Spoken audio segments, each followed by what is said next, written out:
Alright, today we're going to look at the differences between an AEG and a gas gun, particularly in the larger gun format rather than like something small like a pistol. They do make AEG pistols as well as CO2 and gas or propane pistols. They're all fairly similar to the larger guns as well. It's very similar concept. So both guns use almost an identical firing mechanism. They both run off of a piston slamming forward that compresses air out of an air nozzle, which shoots the BB out the front of the gun.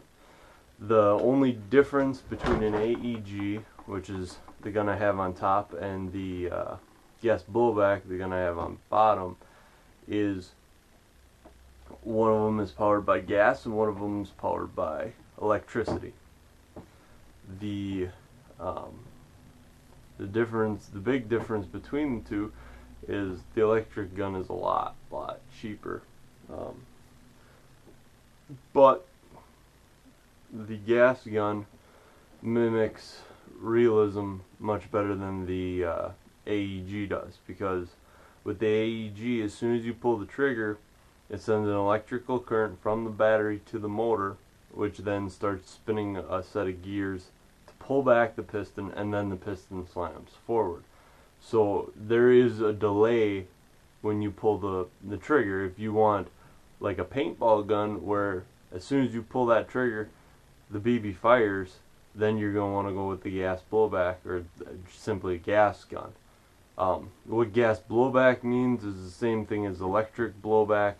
It just means that the gun cycles like a real gun. The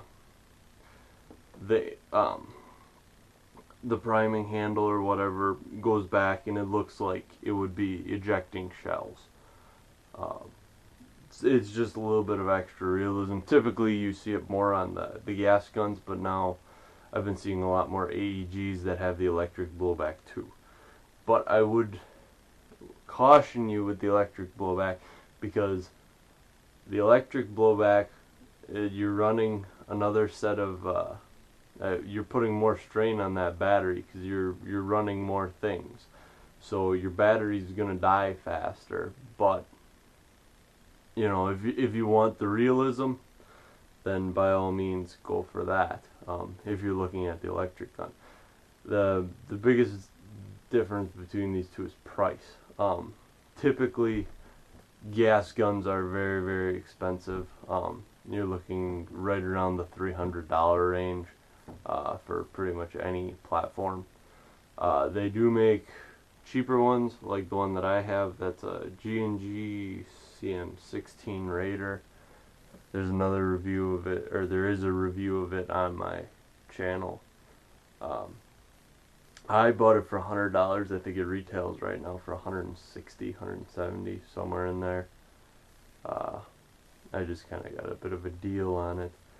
The biggest part about, or the biggest expense I should say though, is going to be between your propane, your silicone grease, your speed loaders, and your magazines. Pretty much everything that doesn't have to do with the gun is going to cost a crap ton.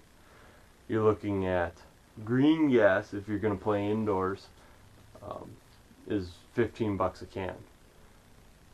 Propane, that's pretty cheap, but you need a propane adapter, which for a good metal one, like I have the Mad Bull, that's $25-30. The plastic ones run you about $15, so it's not like they're any cheaper.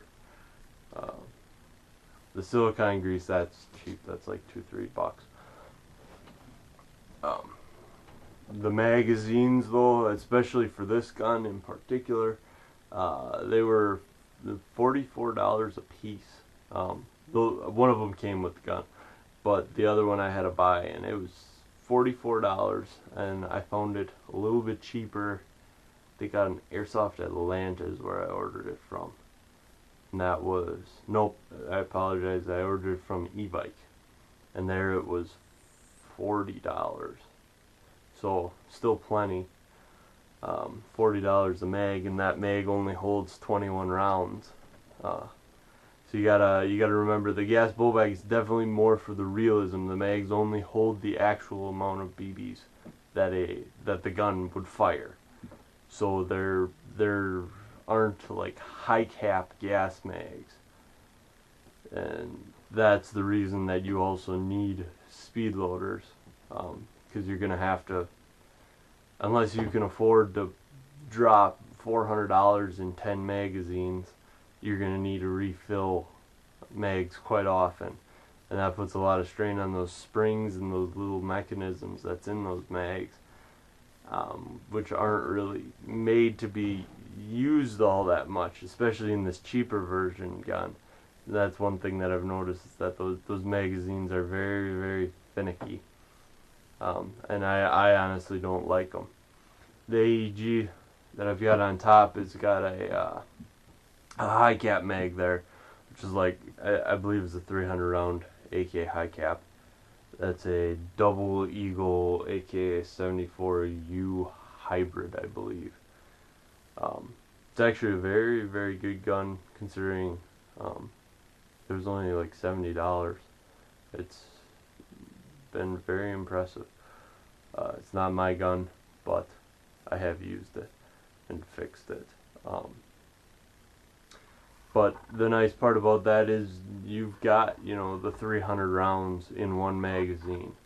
So if you're looking for starting off airsoft, you don't have a lot of money to put into it, you're definitely going to have to go with the AEG, because you can put 300 rounds in it and sit there and wind it, versus having 21 rounds for the whole match, or 21 rounds and then you have to take the magazine out, which on some guns disengages your gas, and then all your gas is gone, so then you can't even put the magazine back in unless you refill it with gas. So then you would have to carry gas and a speed loader on the field if you only have one magazine, unless you're only going to take 21 shots, which in airsoft is very unlikely, because airsofts, especially guns like these, they're not 100% precision. The higher end guns are obviously a lot more accurate, but the lower end guns, like those two, they're not. They're kind of a spray and pray, but they're accurate enough for what most starters would need them for. So I guess these would be two starter guns that would be they would work. If you're looking into getting into the milsim field and you're looking for the realism, definitely you're gonna want to go with the gas blowback.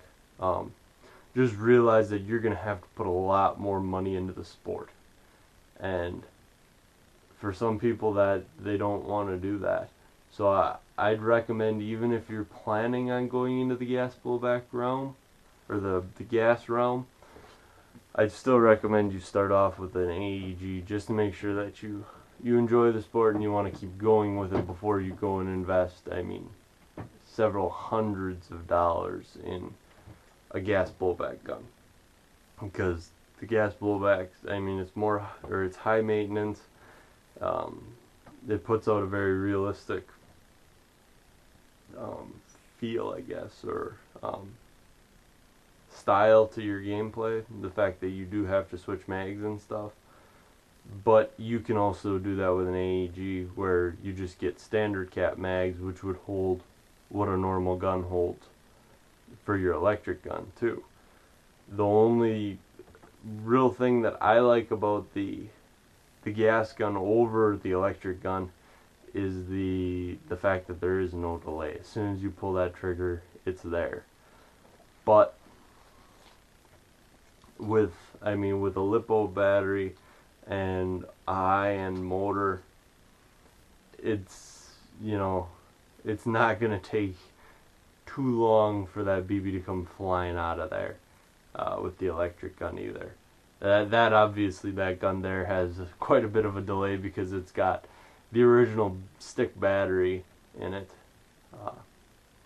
and I believe it has a plastic gearbox. I don't know, I've never had to take it apart that far, but I'm pretty sure that it does have a plastic gearbox in it, so you know there's a delay there, definitely.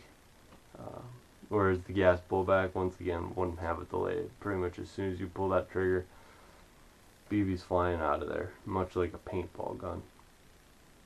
So I guess those are your two main options. There are such things as CO2 guns. I don't have any, and they're kind of fairly rare. You see them more in like sniper rifles or pistols. You don't see as many of them in assault rifles. So I guess I don't have one that I can show you. I have 2 reviews on CO2 pistols, but I don't know if they make an assault rifle that's CO2. I think for the most part everything is pretty much AEG or gas blowback. When it comes to sniper rifles though, then you've got your gas, your CO2, and your spring. I have personally used none of them, so I don't know anything about sniper rifles when it comes to that. So I guess don't ask me about that. That's about all I got for you today. Let me know what you want to see. Thanks for watching.